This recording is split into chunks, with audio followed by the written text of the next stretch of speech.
일단 무주택자이신 분들이 내 집 마련을 할 때 같은 금액이면은 세를 끼고 사두는 게 조금 더 입지를 바꿀 수가 있어요. 그리고 이제 그때 필요한 게 이제 대출입니다. 생애 최초 대출 같은 경우에는 80% LTV 최대 6억까지 나와요. 그렇기 때문에 오히려 저는 지방 입장에서 서울을 대체할 수 없는 그런 것, 수성구 같은 것들도 좋은 지역이니까. 무주택자가 내 집 마련을 한다고 했을 때 좋은 자산을 살 수 있는 방법은 무엇인가요? 일단 무주택자이신 분들이 내 집 마련을 할 때 여러 가지가 있는데, 실거주를 할 거냐 말 거냐, 아니면 그냥 세를 끼고 나중을 위해서 조금이라도 더 좋은 것을 살 거냐 말 거냐, 이거거든요. 같은 금액이면은 세를 끼고 사두는 게 조금 더 입지를 바꿀 수가 있어요. 그래서 좀 세를 끼고 사두시는 거를 추천드리는데, 아니다, 그래도 나는 내 집에서 내가 편하게 살겠다 하시는 분들은 이제 대출 받아서 실거주 가셔야 되겠죠. 그리고 이제 그때 필요한 게 이제 대출입니다. 대출.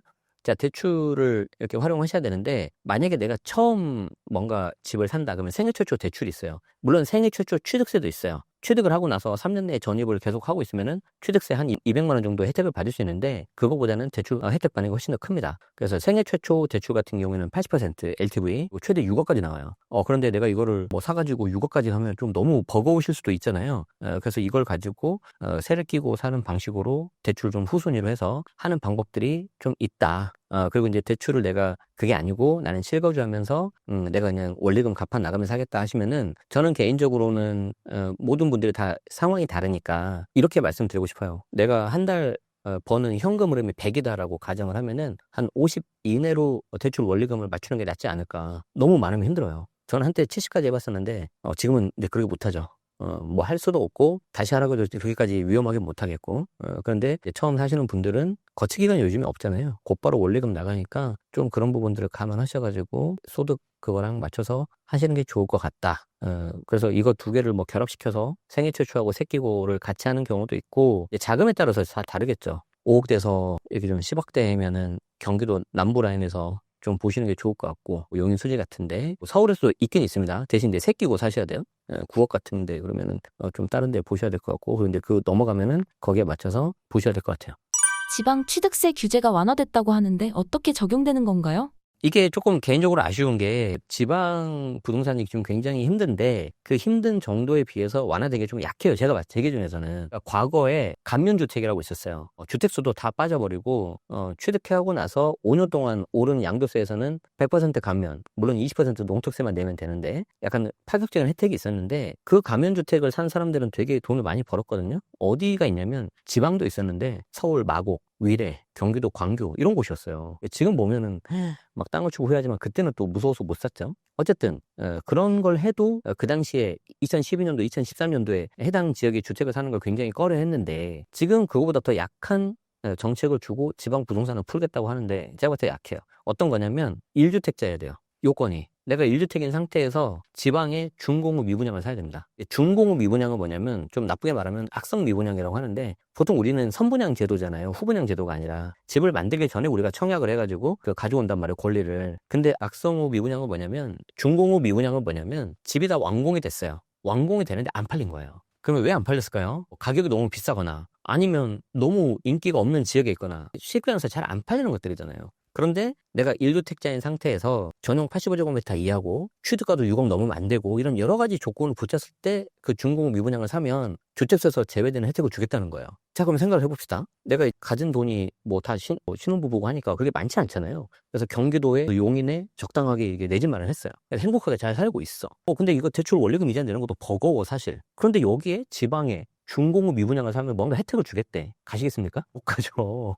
게다가 또 비슷한 게 뭐가 있냐면, 인구 감소 지역에 집을 사면 혜택을 비슷하게 주겠대요. 근데 인구가 감소하고 있대. 국가에서 인정을 했어요. 인구 감소한다고. 사겠습니까?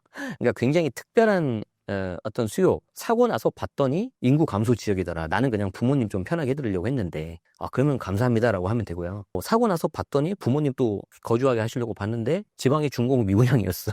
아니, 그러면 이제 소위 말해서 전문용어로 얻어 걸리는 거지, 내가 처음부터 여기를 공략해가지고 뭔가 투자 수익을 보겠다는 거는 있긴 있겠지만 되게 약할 거예요. 왜 그러냐면, 투자라는 거는 주식도 마찬가지고 코인도 마찬가지지만, 내가 샀잖아요. 그럼 나중에 오를 거라는 거잖아요. 그리고 그 오를 거라는 건 구체적으로 뭐냐면, 그 오른 가격에 누가 내 물건을 받아줘야 된다는 거. 매수자가 나타나야 되는 거죠. 근데 지금 분위기에서 내가 그 바늘구멍을 뚫고 딱 했는데 또 한 번 더 뚫어야 되잖아요. 이렇게 계속 말하면 지방에 계신 분들 되게 좀 서운해 하실 수 있는데, 뭐 그렇다고 제가 틀린 말을 하면 안 되니까. 그래서 세금적으로 봤을 때는 좀 이렇다. 물론 투자 관점에서는 제가 놓친 게 분명히 있을 수 있습니다. 뭐 제가 뭐 투자를 엄청 잘하고 그런 것도 아니니까. 그래서 투자를 잘하신 분 입장에서는 이런 데서 하면 굉장히 좋은데 라고 하실 수 있는데, 현재 어떤 정책적인 면, 세금적인 측면에서는 약하다. 이거는 안 된다. 더 풀어야 된다. 살리려면. 저는 그 생각이에요. 지방 부동산 상황은 어떤가요? 정말 거래가 안 돼요. 제가 지방에 지금 하나 내놓은 물건도 있거든요. 보러 오는 사람이 별로 없어요. 그리고 이제 저희 이제 교육생들, 수강생들도 들어보면은, 왜냐면 이제 제가 플랜을 짜드릴 때, 요렇게 해가지고 남은 주택을 비과세를 받아야 됩니다.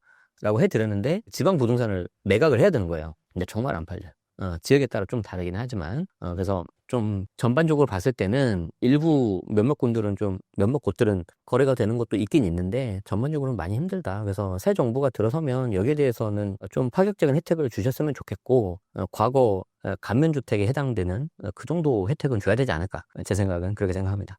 그러면 투자 대상으로 매력적인 지방 지역은 어디일까요? 기본적으로는 광역시 이상급이 좋을 것 같고, 인구수도 50만 이상 넘는 게 좋을 것 같고요. 무엇보다도 이제 일자리, 그리고 이제 일자리는 사실 서울에도 많이 있잖아요. 그렇기 때문에 오히려 저는 지방 입장에서 서울을 대체할 수 없는 그런 곳, 그런 데가 낫지 않을까. 그러면은 예를 들어서 우리가 이제 서울에 유명한 학군지가 세 개가 있지 않습니까? 대치, 목동, 중계 이렇게 세 개가 있는데, 지방에서도 학군이 가장 좋은 곳이 이제 대구 수성구예요. 이런 곳들은 조금 나중에 이제 기회가 있을 수 있겠다. 지금 물량이 좀 많긴 하지만, 얼마 전에 제가 또 대구 강의를 갔다 왔었는데, 아직은 그래도 좀 심리가 좀 많이 안 좋은 것 같긴 합니다. 그렇지만 이제 이런 것들도, 수성구 같은 것들도 좋은 지역이니까 나중에는 빨리 좀 회복이 됐으면 좋겠고, 뭐 부산 해운대 같은 경우는 이제 오션뷰, 이게 서울도 한강뷰하고는 좀 다르잖아요. 그래서 이제 대체 불가능한 지역, 이런 곳들이 그래도 좀 살아남을 수 있고 매력적인 곳이 아닐까, 이 생각이 듭니다.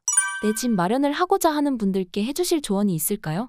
가장 궁금해하는 게 어디 사야 되냐, 그리고 이 자금으로 내가 어디를 살 수 있냐. 그래서 여러분들이 생각을 하실 때 당연히 기본적으로는 내가 직장이 어디 있냐를 보고 직장을 좀 가기 편한 곳을 찾으셔야 되는데, 아까도 말씀드린 곳이 경기도에서는 신분당선이 있잖아요. 신분당선이 경부고속도로하고 맞붙어 있으면서 라인이 되게 좋아요. 그래서 저 밑에는 동탄도 있고, 그런데 동탄 같은 경우는 사실 신분당선이라기보다는 이제 엠버스, GTX 이렇게 가고 이제 타는데 조금 쉽진 않고, 신분당선을 노리는 곳 중에 하나는 이제 용인 수지가 있어요. 수지 같은 경우는 되게 가성비가 좋죠. 왜냐하면 밑에 광교, 그리고 위에 판교에서 앞, 뒤 다 비싼 동네거든요. 근데 중간에만 살짝 금액대가 좀 낮아지니까, 근데 강남 25분이면 온단 말이에요. 그러니까 좀 괜찮고, 그런 이제 일기 신도시 중에서 옆에 있는 평촌도 되게 좋죠. 평촌은 이제 월판선 지나고 나면은 좀 더 괜찮아질 것 같아요.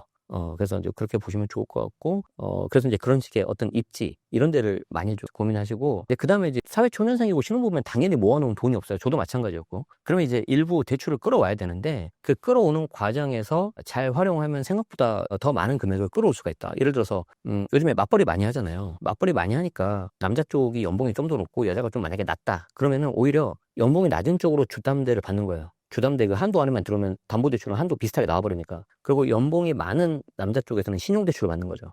그래서 두 개를 합산시켜가지고 매수하는 경우도 있어요. 그래서 이제 어디를 볼 거냐, 입지. 그 다음에 자금 어떻게 할 거냐, 대출. 그리고 이제 처음에 했을 때는 가급적 공동면에 하시는 게 좋아요. 물론 혼인신고를 안 하고 나서 주택수를 별도 관리해서 가는 것도 방법인데, 그렇게 되면 자산이 분산이 돼요. 그러면 작은 거 두 개를 사게 돼 있거든요. 그러지 마시고 합치세요. 합쳐서 좋은 거 하나 사세요. 그게 훨씬 나아요. 지금은 무조건 하나로 가고 그 하나에서 실거주 하시는 게 제일 좋습니다. 그럼 그게 딱 끝납니다. 구독자님들에게 한 말씀 부탁드립니다. 또 이렇게 불러주셔서 여러분들 뵙게 돼서 감사드리고요. 이 세금이라는 거는 좀 사실 좀 복잡하고 딱딱하고, 또 겨우 내가 알아놓으면 또 금방 바뀌니까 약간 좀 속상한, 재미없는 이런 게 되는데, 여러분들이 나중에 이제 좀 시간이 지나면 지날수록 여러분의 자산이 늘어나면 날수록 나의 소중한 자산을 지킬 수 있는 거는 반드시 세금 공부를 하셔야 됩니다. 그래서 내가 힘들게 번 돈인데 국가에 헌납하면 안 되잖아요. 어떤 탈세 뭐 이런 이상한 방법을 쓰자는 게 아니라 합법적인 방법 내에서 여러분의 자산을 잘 지켜서 부자가 되면 좋겠습니다. 고맙습니다.